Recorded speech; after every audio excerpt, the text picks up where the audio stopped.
ప్రభు యొక్క ఘనమైన నామాన్ని బట్టి ప్రతి ఒక్కరికి వందనాలు చెల్లిస్తూ ఉన్నాను.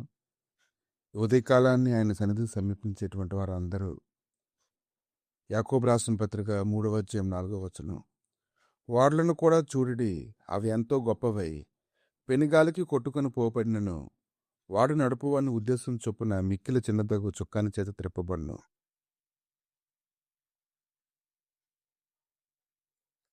దీనిని గురించి ధ్యానిస్తూ ఉన్నప్పుడు చాలా సంగతులు మనం గ్రహించుకోగలుగుతాము. నాలుక యొక్క అగ్నిని గురించి మాట్లాడుతూ ఉన్నారు.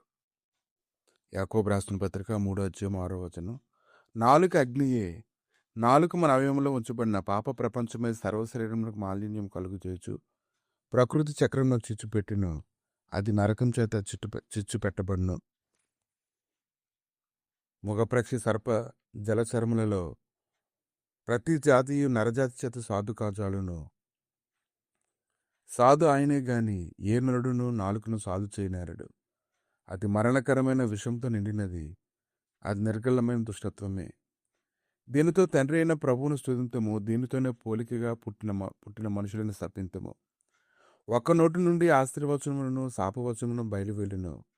నా సహోదరుల ఇలా ఉండకూడదు. నీటి బుగ్గలో ఒక జల నుండి తీయని నీరును చేదు నీరును ఊరిన. నా సహోదరులారా, అంజూరపు చెట్టును ఒలివ చెట్టు పండ్లైనను ద్రాక్ష తీగను అంజూర పండ్లైనను కాయిన అటువలనే ఉప్పు నీళ్ళలో నుండి తీయని నీళ్ళు ఊరవు. ఈ యొక్క సంగతుల గురించి ఆలోచన చేస్తూ ఉన్నప్పుడు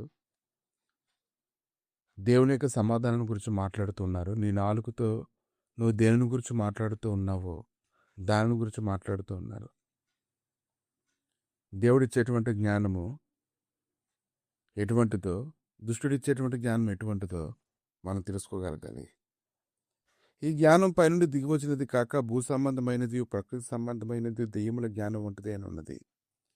యాలి అనగా మస్తరమున్న వివాదములు ఎక్కడ ఉండునో అక్కడ అల్లరియు ప్రతి నీచ కార్యమును ఉండును. అయితే పైనుండి వచ్చు జ్ఞానం మొట్టమొదట పవిత్రమైనది, తర్వాత సమాధానకరమైనది, మృదువైనది, సులభముగా లోబడినది, కనికరముతోనూ మంచి ఫలములతోనూ నిండుకొనినది, పక్షపాతమైనను వేషధారణైనను లేనిది ఉన్నది.